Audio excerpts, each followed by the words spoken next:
Hey, everybody. This is Dan coming to you live back in Japan. And, don't be fooled by the American flag. I am in Japan. I have some stuff that says stuff in Japanese around here, but I'm not going to, just trust me on this, okay? Anyway, I know you missed me. I gave the helm over to Sam for the past few weeks or whatnot, and yeah, that's because I've been traveling and I'm sure that some of you have been following all the updates and everything, and yeah, it's been really a lot of fun. It's really far. South America is really far from Japan. I mean, I know it's kind of, well, yeah, but you just don't realize how far it is until you actually have to travel it. Anyway, it was a great trip.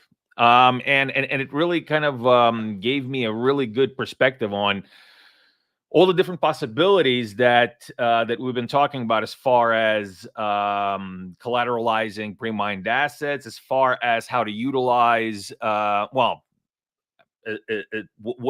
de-risking is, or how do you de-risk, and really how do you utilize trade financing in various different ways, because up until now, the narrative for Palmyra has always been just, we're talking about soft commodities, and we're talking about regular trade, well, kind of more straightforward trade financing. So today is really cool. With me, I have Cristian Czar. And so Cristian, say hi to everybody. Hello, everybody. Good to be here. Thanks for the invitation, Dan. No problem. It's great to have you. It's really cool because you're an expert in trade financing, as far as I understand. I mean, you got what, something like 30 years in trade financing and commodity risk management, actual physical commodity risk management. So it's very exciting to have you on, because I really want to have our audience I want to dig into that today. I want our audience to really understand what it is, how it works in the real world, because up until now we haven't really had any guests that are really experts in that field, and we do talk about it quite a bit. So it's really great to have you on and be able to dig into this with you. Well, good. Thanks very much, Dan. Well, I started my career in commodity trade financing in the early 90s, working for Rabobank, the Dutch cooperative bank, who had a rep office down here in Buenos Aires, Argentina. And basically financing the core grains exported from Argentina and its byproducts, soybeans, wheat, maize, etc. And suddenly in 2001, Argentina blew up, one of its recurrent economic and social crises. So I had to reinvent myself. The bank I was then working for left the country, and I joined SGS, the global surveyor, who had a plan to build up the collateral management business under local legislation. So it was good timing, good place, because I had a great brand and good prices for commodities, and I built up the so-called warrants, which is warehouse receipt in Argentina and Uruguay. And within 4 years, we took under custody over 1 million tons of soybeans and maize, mainly. And our clients were not banks, as you can imagine, but the global grain traders, the ABCDs at the time, ADM, Bunge, Cargill, Louis Dreyfus, etc., who were in their second stage of expansion of the oilseed crushing industry down here. Argentina is a big oilseed crushing hub, together with the States and Brazil in the Western Hemisphere. So they needed to secure the grains, the oilseeds, for their crushing facilities. So they paid in advance to the farmers at the time of harvest for previously agreed prices and contracts, but the grains were kept stored at the farmers or grain elevators premises. Some of them were the traditional grain bins, the cylinders, the silos, and half of that quantity, 500,000 tons, was stored in what many people in the audience might not know, but it's called silo bag, which is a filled plastic 200-ton sausage containing grains, or it can contain feedstuff or rice or fertilizer, etc. So it was really atomized, both the operations and the risk, which was a new concept. So yeah, I've been at both sides of the counter, banks and collateral management, and then I left SGS, which was my school here. Rabo was my banking school. SGS was my physical commodity risk management school, and I funded my company together with CWT International and Grupo RAS of Uruguay, and we were together for a couple of years. The market got inverted then.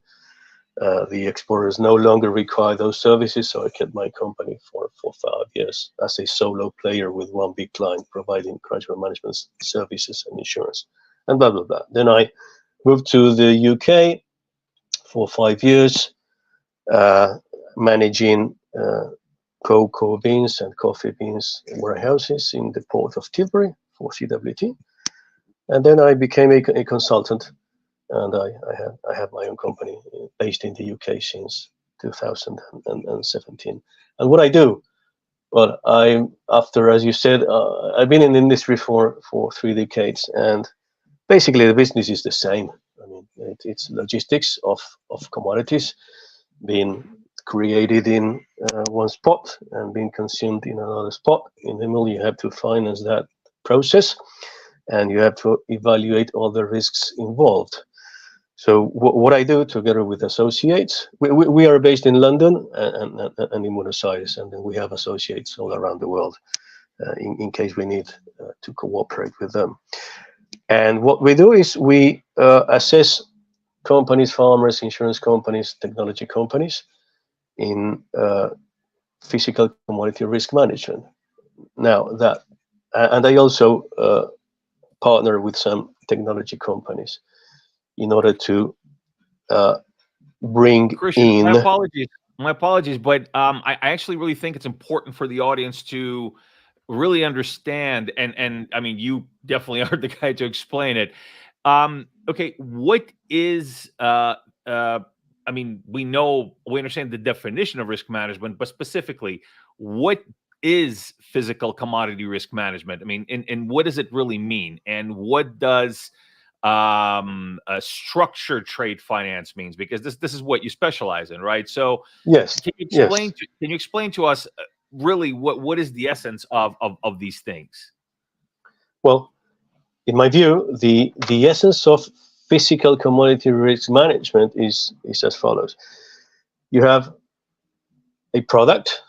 It can be whatever you imagine. We're talking here about commodities. It can be agricultural commodities, energy, gas, oil, petrol. It can be metals, minerals, whatever, which has an intrinsic value, right? Being a commodity traded in exchanges, it has there's a price transparency depending on the location you're dealing. And as a physical collateral risk manager, what you do is assess all the risks involved from the time that you have custody, whether you're a bank, a collateral manager, or a transport company or insurance company. You make sure that you've got all the eventual risks involved in that process properly assessed and covered by whatever means you require, say from the making sure that, for example, if you want to assure that the quality of grain is a proper one. In order to maintain its value, you have to send troops, right? A surveyor, and the roads in order to extract it and to remove it in case that's necessary, either to comply with the contractual terms with a global trade or to liquidate the asset in case of a loan default. You can remove it properly and you won't lose value, or you will mitigate that loss of value. So from a physical commodity risk perspective, that's my view. What we do is analyze the whole process and not just whether the price of the collateral has dropped in a way that your loan is not covered properly, right? And when you're talking about structured trade finance, what you do is, it could be tax driven, it could be designed in a way to make sure that the transaction at the end of the day will end up in the financing party being repaid with the proceeds of that commodity. How you structure that will depend on the different types of jurisdictions and products you are involved. Maybe Lamon would like to add his more academic description of things. I'm a guy from the field, right? He's a global authority. We do have Lamon with us. We do have Lamon with us. Thanks for stopping by, Lamon. Yeah, please. We're talking about commodity risk management. We're talking about trade finance. So and basically just trying to fill in the audience and on really what it means. Would you like to add anything to what was said?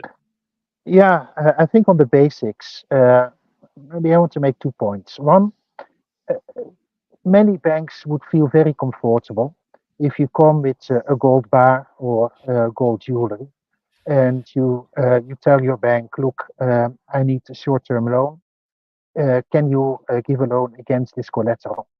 And the bank may be able to assess that this is really gold, can put it on a scale, can see the value, and will give you 60, 70, 80% of the value as a loan.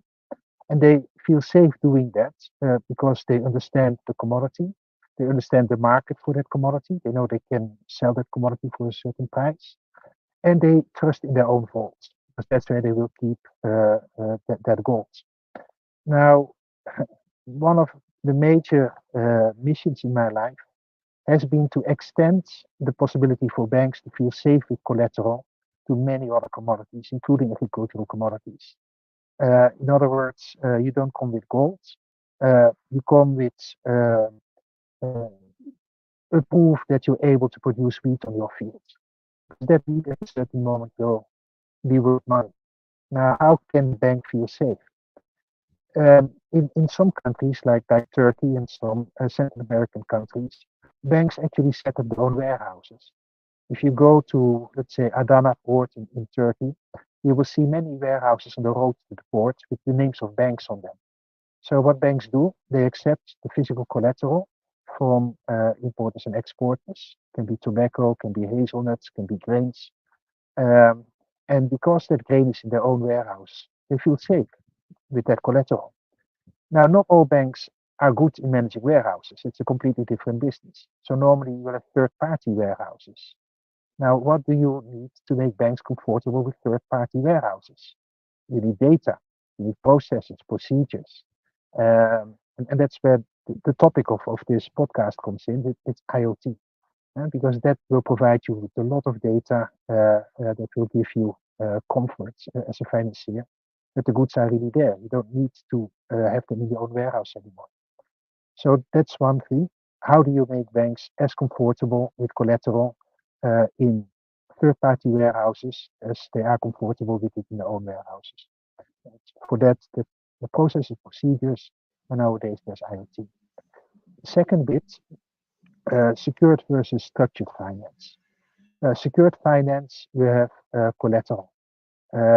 So if something goes wrong with the deal, you will be able to seize that collateral and sell it in the market and get back your money as a financier. Structured finance, is to ensure that if the transaction goes as it should, you will get paid back by the end client and not by the party that you're financing. And for example, you are financing a farmer. The farmer produces cotton. That cotton is processed by a mill. The mill exports it. Now, as a bank, you get your money back from the final importer in the West. Now, that means that the risk that you take is no longer a performance risk. It becomes a transactional risk. If you lend to a farmer, you expect the farmer to pay back, then even if that farmer produces the cotton that you're financing, he may not want to pay you back or may not be able to pay you back because he has other urgent needs. Okay? So in structured finance, you make sure that you don't get your money back from the farmer, you get it back from the buyer from that farmer, or the buyer of that buyer. And as long as the farmer produces cotton, I mean, his willingness to pay back doesn't matter anymore, because he will produce cotton, he will have to sell that cotton, someone will be processing and buying that cotton, you get your money back from that party. And they don't care whether they pay to the farmer or to you. I mean, because they've received the cotton anyway. Okay, so that is structured finance. Now, what structured finance does is you shift lending risks from small parties, which as a financier you would not necessarily trust, to large parties like the final buyers, who may also be in countries that are safer from a financial perspective. So the end result of the two things together, the making your collateral safe and adding a structuring element, is that you can provide finance where otherwise you wouldn't be able to provide it, and you can provide it at the lowest possible cost. And that's a very, very big thing, because there's a huge financing gap in today's world. And if farmers don't have access to enough finance, they can't buy enough fertilizers. Processors find that they can't use their full capacity. SMEs can't be competitive in exports because they can't provide any credit terms. So that financing gap we can address with this combination of creating strong collateral and building structuring elements into a financing transaction. So it's something that is pretty big, and that is really made a lot easier with the technical tools that we have today. Yeah, that's very, very interesting. You know, like I said, we mostly for what we do, right, as Zengate and what Palmyra does, we operate in a community that is not it's not a commodity community, right? It's a kind of a more diverse community where people might not know how these things work. They understand the concept and they really are excited about these concepts, right? But it's really great to really have people like you, Cristian and Lamon, to really, you know, you're the experts in, you know, you play with the big boys, so to speak. And so it's really great to kind of show the community and to show our viewers what it really means, you know, what it means to do this stuff on, you know, on the top level. So, Cristian, okay, so before, and we're definitely going to get into the Web3, the IoT side of this. Very excited to get there, but just to kind of as a segue into it, can you give us a bit of I guess what alpha on what interesting things you've been working on these days? Yeah, for a couple of years now, as I think I said before, I partnered with a couple of tech companies who design, manufacture, and market IoT sensors, you know, Internet of Things sensors, which for various purposes. In some cases, it's agricultural production. For example, you can read on your phone the data captured by weather stations in any country, and you can be on the other side of the world, you know that. and many other types of sensors. And in the case of commodity risk management, you can place trackers, temperature sensors, or humidity sensors in for example, pallets, in stockpiles that are measured also using LiDAR technology in order to evaluate the volumes involved that can be used for grain, fertilizer, etc. That's one of the projects. And also liquids, for example. One of the companies I work with is one of the world leaders providing remote IoT monitoring of fuel stored in tanks at remote mining locations, mainly in Australia, right? Things like that. And those stocks can be financed by a bank, or it can be a vendor managed inventory, things like that, that you didn't have available in the past. Those are the two main projects I'm working on right now. It's very interesting. It's really definitely along the lines of what we're interested in doing, and what we have been kind of setting up to do with our platform. So it's very kind of exciting to see that, someone like you who's been in this, you're in the middle of the as I call it, the big boy commodity game. You're basically diving into this field as well. So it really shows the great viability of this. And this is something that Lamon, you spoke about quite a bit, how IoT devices are really the evolution towards IoT devices is just imperative for the industry. So really, and maybe Lamon, you can kind of give us a bit of insight on this, and Christian, please jump in any point. So what I wanted to understand is, now we've talked about what risk management is, what how IoT devices, why they're important, how they can be utilized. Let's talk a little bit about what's I'd say, what are the biggest problems that this industry is facing right now? So what are the challenges that the industry is coming across, and which is why these technologies are so important? Can you please elaborate on that? Well, from my perspective, it is still a lack of trust. There have been some pretty big scandals where banks lost billions of dollars because the commodities that they thought they were financing didn't exist. Um, and yeah, basically, I would argue that's because these banks didn't properly use all the available tools. The fact of the matter is that the management and credit committees of those banks has drawn the conclusion that it's commodity finance itself that is dangerous. So I think these tools can help you overcome what I consider the major issue now, which is really a lack of trust uh, in traditional warehouse receipt finance. Um, warehouses, commodities, when they move from producer to the final consumer, they pass through what I call constriction points. Cotton farmers will deliver all their cotton to a cotton mill. So you have 10,000 farmers all supplying to one cotton mill. That cotton mill is what you call a constriction point. So if you can catch that cotton at the cotton mill, you have the cotton of those 10,000 farmers. Now, the various cotton mills will have to export that cotton that will go into a warehouse in the port. That port warehouse is another constriction point. So perhaps you can control that warehouse. Now, let's talk about what you can do when you can control that warehouse. When you control that warehouse, you de facto have control over all the flows of the commodities that pass through that warehouse. And commodities tend to have a value only if they are sold.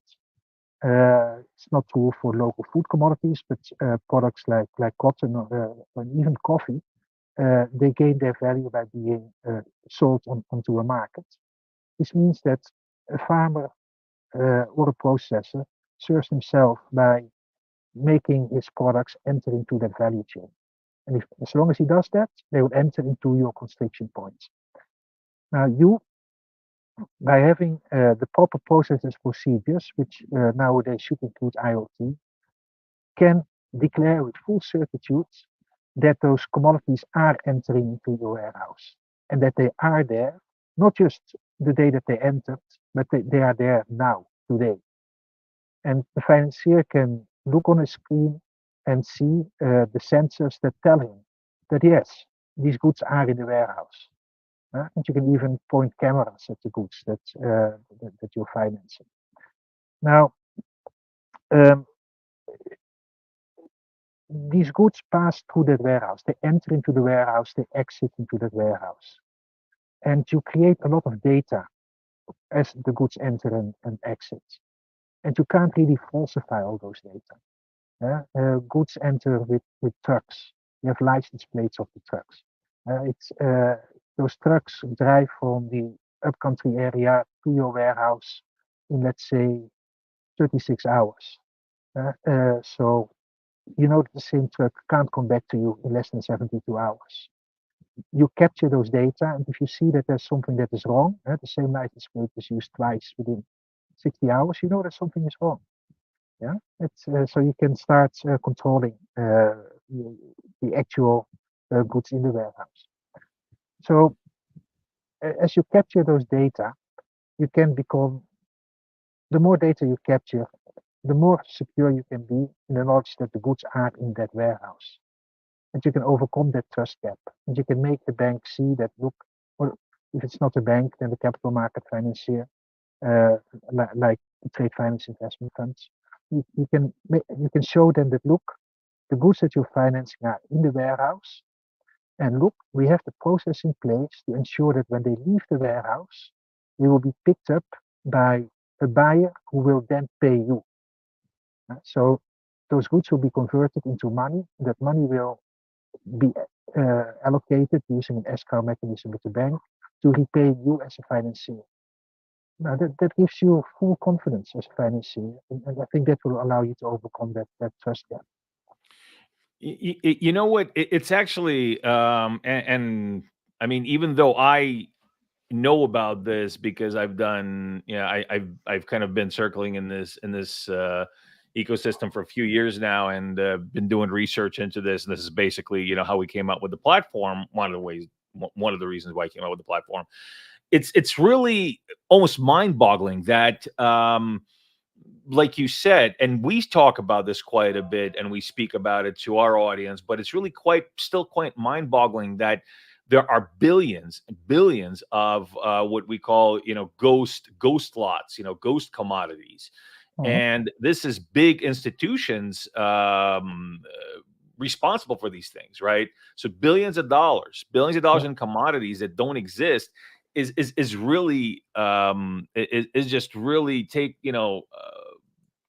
it's almost unbelievable that this kind of disparity can occur. Day and age is unbelievable. Yeah. So warehouse receipts were issued for those non-existing commodities.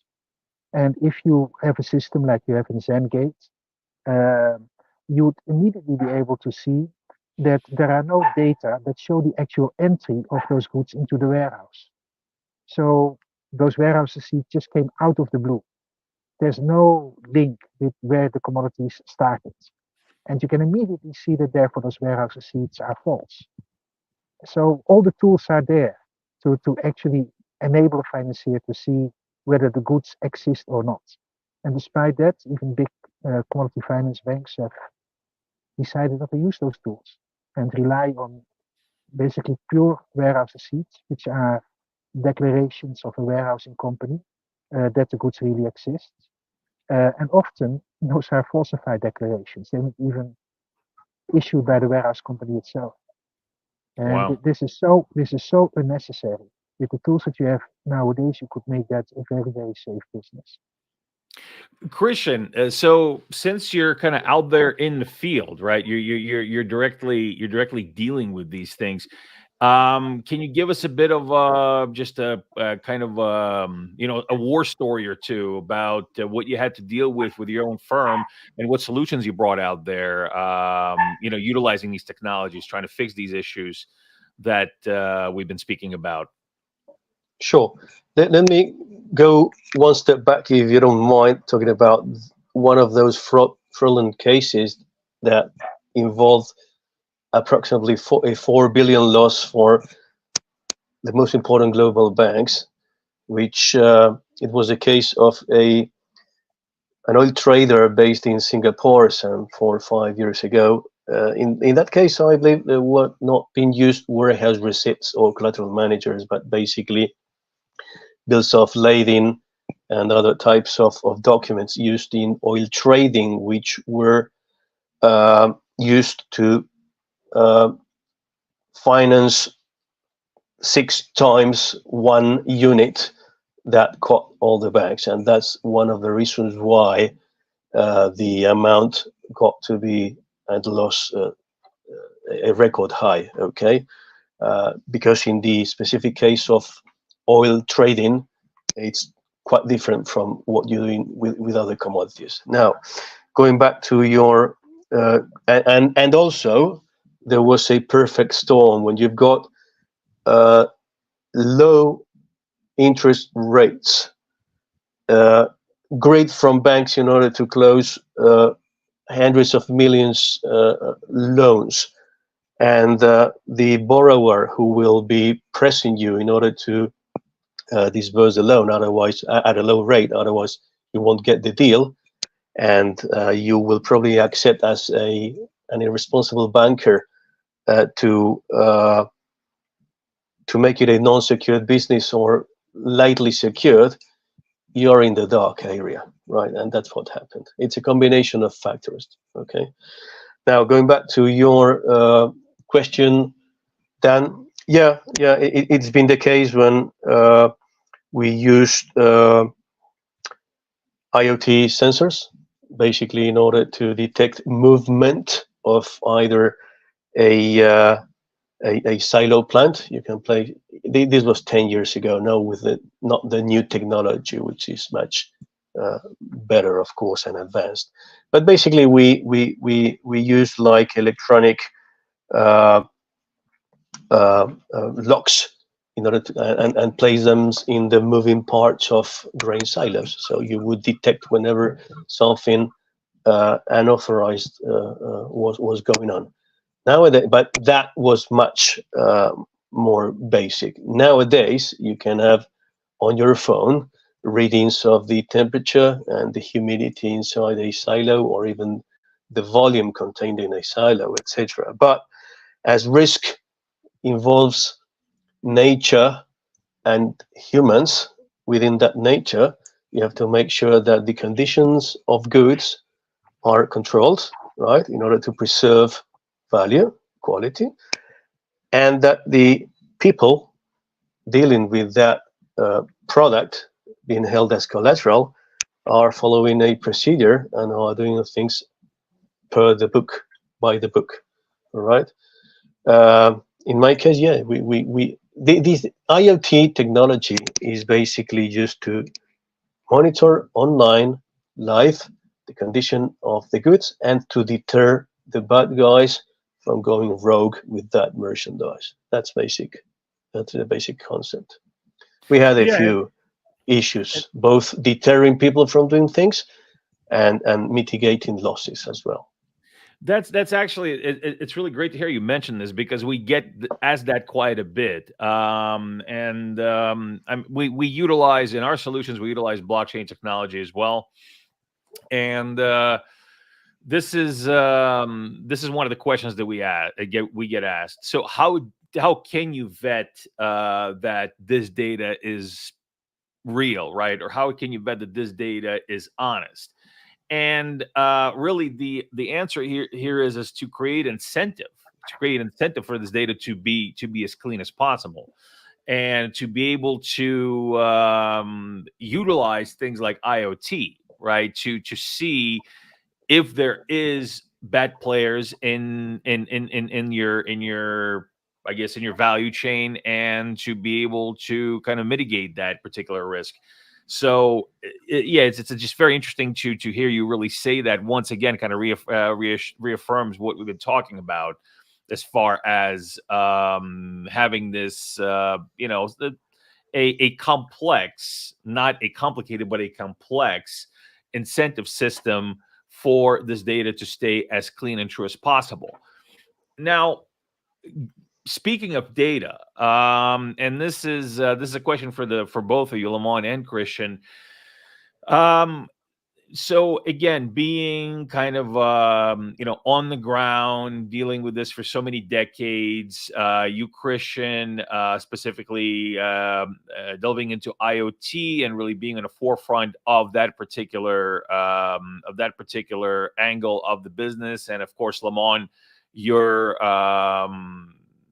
you've been very bullish on IoT as long as I've known you. You've been very bullish. You've been saying that this is the future.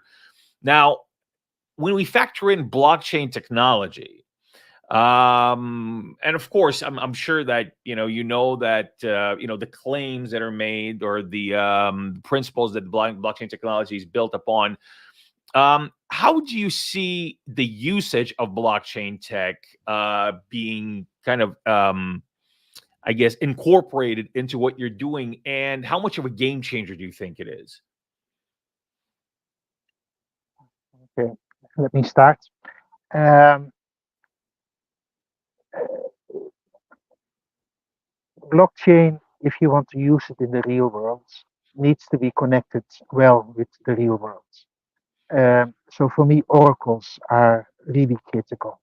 And whatever data you put into the blockchain are only as good as the oracles that you use to detect those data. Now, the good thing is, in commodity trades, you can use a lot of data. The bad thing is that, and maybe I'm a bit old, but the people in the blockchain sector often seem to think that blockchain in itself is enough. I've seen a lot of commodity sector projects with blockchain, where it seems to be assumed that as long as the blockchain says something is there, then it's there. That's not how it works. But the good thing is that there are a lot of good potential oracles. For example, an electronic weighbridge. You don't need to rely on someone saying that 12 tons of commodities have been delivered. You just connect that weighbridge directly into your system. And you can build checks and balances, because whatever has been delivered, if it is in bags, if it's 12 tons, the average bag is 60 kilos, you know how many bags should be put. So we have a check and balance. But you have an oracle that tells you this is how much it weighs, and you have a check and balance. Temperature, link it directly. Years ago, we did finance of frozen concentrated orange juice from Ghana. And what basically gave comfort to the bank was not just that we knew how much frozen orange juice was in those storage tanks in Tema, in Ghana, in Port of Ghana, but that we actually had the thermometer in that tank that was connected to the internet. So on our computers, and the bank on his computer could see that it was really frozen concentrated orange juice and not decongelated or frozen orange juice. And we had another one, and that had to do with processes and procedures. Warehouses need guards. Now, those guards are only as good as the procedures that they follow. So literally, those guards have to walk around. So we had a tool which showed us the movement of the guards through the mobile phones that they used. So we saw on our system whether those guards walked around as they should, and any financier could see that. So and all those things you put in the internet, in blockchain, and they cannot be falsified. So if you're then a financier and you are asked to finance a certain cargo in a warehouse, you can actually see the data of those goods entering. You can see that truck entering. You can have a camera that automatically scans the license plate, so you don't even have a human putting the license plate with the truck that delivers it. So you can see all those things. There's a whole track record behind the goods that you're financing prior to your moment of financing goods. And then as you are financing them, at any moment in time, you can check whether in the warehouse they follow the procedures. You can click on a little map and you can see the warehouse man, how he has done his works yesterday and last week and so on. And all of that in the blockchain can't be falsified. So it's, for me, really the combination of those two things: sound oracles, and then basically a registry which is immutable. No one can change those data. And it also means that you no longer can have this issue that Christian just referred to. The same lot of goods is financed 6 times. Because the moment that you mark that lot as already being pledged in your blockchain, it's immediately visible to anyone else. You don't need to do what you now have to do, phone around with notaries in your region to ask a notary, has this lot been registered as being pledged? You can see it at once in the blockchain. But blockchain in itself, frankly, is just a registry. It's a good registry, but in commodity finance and commodity supply chains, it gets its value by being linked to the right oracles. Yeah, this is, and again, this is just again great to hear, because this is what we've been very heavily focused on, to really make the public, to the audience, understand that, and many do agree with us, and the entire blockchain movement is actually really starting to pivot towards that. So, which is, I'm really happy to see. That is, more blockchain is not necessarily your solution. It needs to fit where it is in context, and it needs to be part of an aggregate solution, which is, again, for something like commodity trading, risk management, which involves IoT, which involves blockchain, oracles, and whatnot. It's just very important to find that balance. So again, Christian, you being, like I said, on the forefront, on the front lines of incorporating and utilizing IoT for these particular use cases. Where do you see blockchain fitting, aside from what's been said by Lamon? I mean, do you have anything to add where just from personal experience you say, you know what, here an immutable ledger is something that, yeah, we need. Here, not really, because again, it's yeah, like Lamont said, not everything is solved with blockchain. We do have that trend, that kind of that segment of the community in the blockchain space that thinks that everything needs to be on chain, and I highly disagree with that. And I've been in this space for almost 10 years. So please, if you have, do you have something kind of more specific from your own experience that you can add to this? Yeah, I'll tell you what's going on right now here in Argentina. Mervaros Rofex, which is the Rosario exchange market, grain exchange market, is building a blockchain platform in order to register. It's the tokenization wave, all right? So basically, most of the accepted agri products, the main cereals and oilseeds, etc., can be registered there by the producers, the farmers, or the grain assemblers, in order to cover the margin calls for future price deals. Okay, and if you add to that the registration of warehouse receipt, the so-called warrants down here, in order to obtain financing, farmers can access the financing from the capital markets using this type of platforms, and that's the real use I see going massively in the right way for a country that produces around 150 million tons of grain. Okay, so you don't need to be you don't need to be qualified from a risk and credit perspective by a bank, but basically by the market, being a farmer. And the investors can be individuals, small savings accounts that want to access a new investment tool, and they can go through the exchange market, which in the past was inaccessible, because the tokenization can be partialized as well. So you don't need necessarily to provide financing for 100 tons of soybeans stored somewhere in Argentina, against which a warehouse receipt was issued, but you can go for a minimum of whatever, 10, 20 tons of fractional soybeans. ownership. Yep, exactly. This is actually a huge use case, I think, and not just in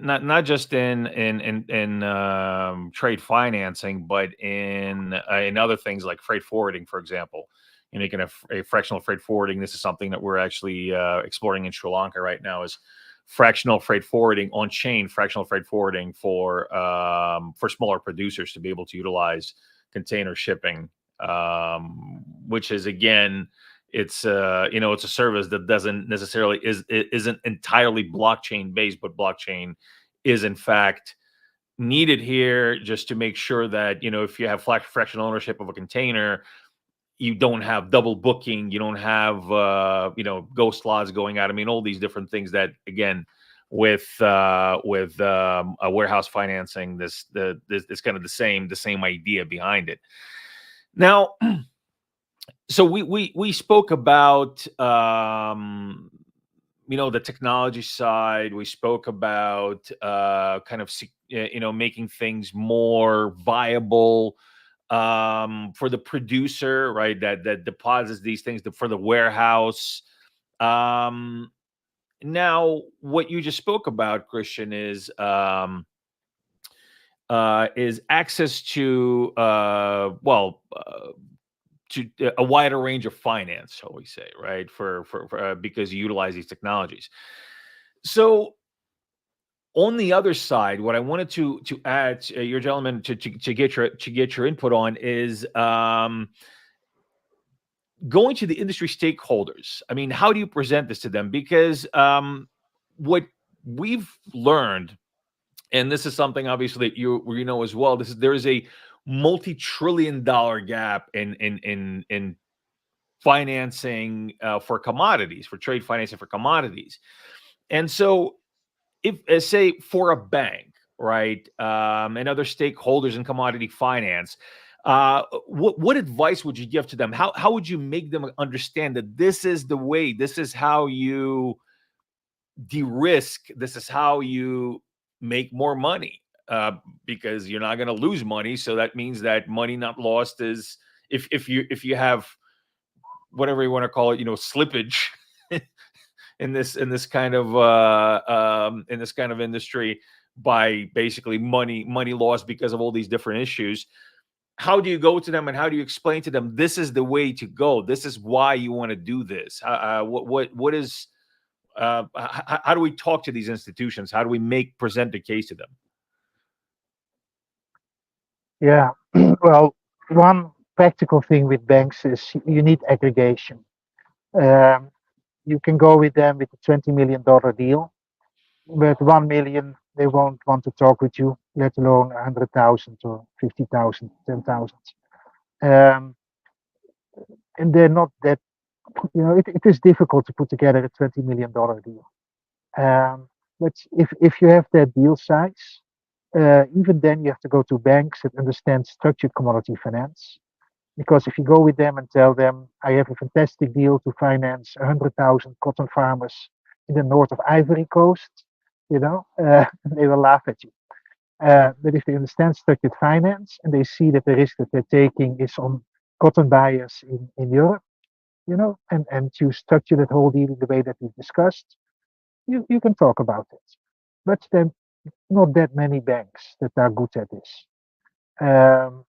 So big deals, you can do it. You can get aggregation. Smaller deals, try to create an aggregator. So the aggregator for me is now exchanges. So I really believe that what Rofex is doing in Argentina is indeed very, very interesting. And I hope similar things will start happening in other parts of the world. Yeah, I agree with Lamon. What I see with the commodity trade finance funds who might be managing portfolios between 500 to 4 billion US of commodity financing. In many cases, they structure the deal in a way that they rely a lot on a collateral manager involved, or they structure the deal in such a way that the risk is diminished a lot, right? Again, massively, to go massively, as Lamon says, I think the exchanges will be able to provide that because of the individuals investing their small amounts and aggregating them. Banks have many restrictions besides scalability, right? From the regulations, so they cannot do anything. And every time they have a bad loan related to commodity trade finance, probably they diminish their portfolio, or they'll just go away for a couple of years or more. Yeah, that's very interesting. It's again, that this is something that is missing quite a bit, especially in our industry, for instance, in the blockchain industry. We quite a few times we've built solutions and then started looking for problems to solve with them.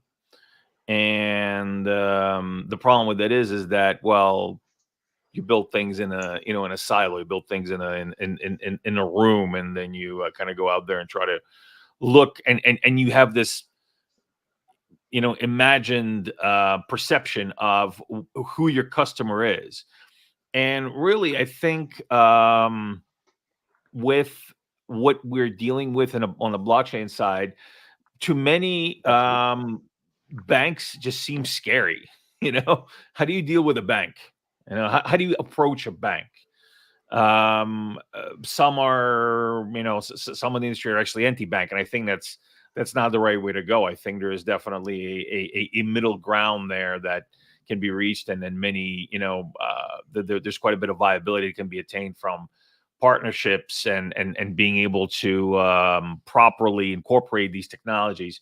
I see we lost Lamon. Hopefully we can get him back, but if not, just but before we close off this episode of the mainstream, Cristian, can you kind of give me your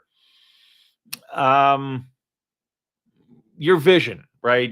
What do you see if we keep going the way we're going and properly incorporating these technologies, expanding, making things more scalable, making things more attainable, making things more financeable. Is that a word? Financeable, I guess. How do you see the industry? What do you see it becoming? Because the industry is never going to be without problems, right? We're always going to have some sort of problem, right? But where is the evolution taking us if we were to properly utilize these technology and these solutions? I think there are different solutions for different companies and products and regions. If I were Cengate, I would try to partner with a global player in a specific sector, in a specific region. I would start by doing that, right? And I would that you could facilitate them obtaining financing from individual savers or funds or whatever, and then pension funds, by building I'm thinking loudly, okay, trying being creative this morning in Buenos Aires. And for example, just think of the commercial trade flows of coffee beans or tea or cocoa beans, something specific, right? The very atomized production, right? All around the world, Vietnam, talking about coffee, or Africa or Latin America, and a few global traders, right? Partner with one of those traders in order to build this up and offer them an alternative to bank financing or fund financing. I think that's something I would start working with, because when you build that, this live monitored through IoT devices supply chain platform, you not only use it to benefit the financing party, but also the producer, because you can use IoT sensors for the farming, right, stage, right? Things like, as an example, to make sure that you manage water in the farmland, which is a critical factor, things like that. But again, to summarize, I think you should go, instead of going from global to specific, I would evaluate whether it might be interesting to the other way around, from specific to the grand. Because you'll hear so much noise when you go generic, and there are many players out there already. So, I mean, where do you see it heading, though? Say we find. So, I'm not just talking about Zengate. I'm talking about in general what developing these technologies, utilizing IoT, utilizing blockchain in trade financing, in pre-crop financing, in just and as you said, producer services. And again, this is something that we're going to be utilizing in working with our producers in Sri Lanka, because again, there's a process there for growing and curing and processing tea that, yeah, it's an intricate process. It doesn't just happen, and then many people don't know this. It's a very intricate process, and it doesn't always come out the same way. And then one of the biggest things, one of the biggest points for some of these producers is to maintain stable quality, right? Because you have different crops, you have different settings, you have different levels of humidity, all these things make a difference in the flavor. And so when you're creating this commodity, when you're selling this commodity, you want to have consistency, because that is what sets a less volatile value to your commodity. So yeah, I just kind of wanted to get your final thought on, say 10 years from now, we're this technology is being utilized. Where do you see it expanding to? Are we going to be in a more, are the bigger players going to be more dominant here? Are you going to see more empowerment to the producer, or to the smaller, more decentralized type of exchange? What do you see happening? Probably in certain industries, it'll be more atomized and it'll empower the producer. I see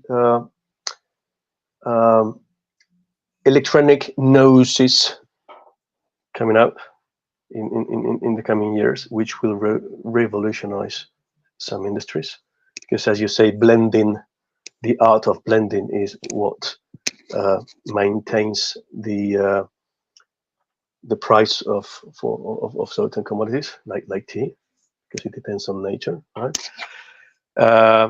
On the other hand, some players will start growing with more and more power, like in metals, because it's not as atomized as you can see, large, big global players. But at the end of the day, you always need to have an integrated platform involving also people, collateral managers, that at the end of the day can make sure that things are going right, because technology improves things, enhances things, decreases costs, and increases our quality of life. But an honest professional team is always required. That's how I see it. Yeah. This is again, this is very interesting, because I see it the same way. It's not kind of one way to rule them all. It's still going to be very nuanced from industry to industry. Some industries will face a higher impact of centralization, where some industries are going to be more decentralized. Yeah, so I do agree with you. There's there's quite a bit of variety that's going to happen there, and I do believe, yeah, that the electronic nose that's gonna really be it's gonna be a big game changer. And actually, this is something that I remember reading about back in the 90s, even. So this is even back then. I think they called it back then. They called it the electronic sniffer. It's the sniffer technologies. Yeah, I remember reading that, and I remember actually reading something where there was somebody in Japan who patented some of these, but it was it was really, really early. The technology wasn't there. Well, gentlemen, I think but this is a good place to wrap it up. Lamon, do you have anything to leave us with before we wrap up this episode? Anything to add?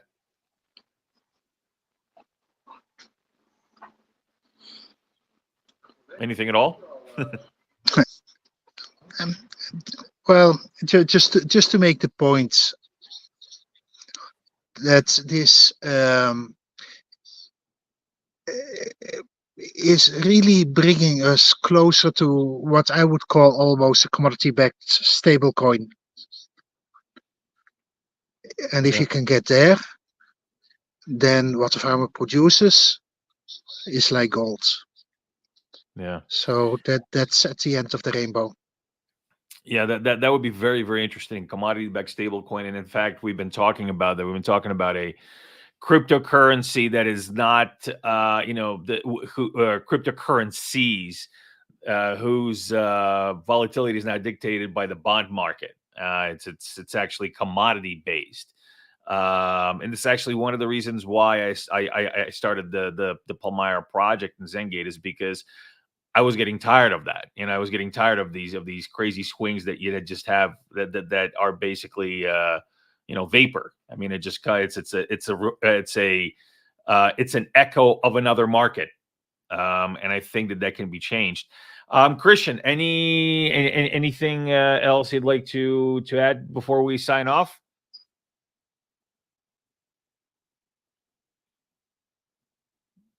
I think we might have lost Cristian. All right. Well, anyway, well, gentlemen, thank you so much for being on the show. It's always a pleasure to have you, Lamon, Cristian. I saw that you jumped off, but when you see this, thank you very much for coming on the show. It is always great to speak to you about, we talk about commodities a lot. We talk about them. We talk about these different things in commodity fields a lot with our audience.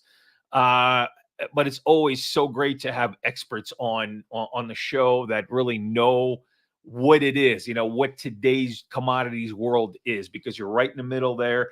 You're right in it. You know the issues. You know what the solutions look like.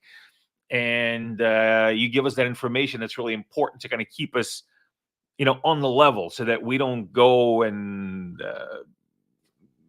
chase, build bridges and whatnot, or sell bridges and whatnot. That's the expression that I'm looking for.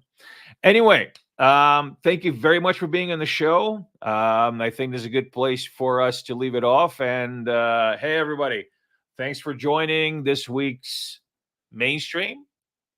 And you know what it is? Saying next week, same time, same place, same channel. And until then, this is Dan from Japan with my guest Lamon and Cristian. Hopefully he's listening. Signing off.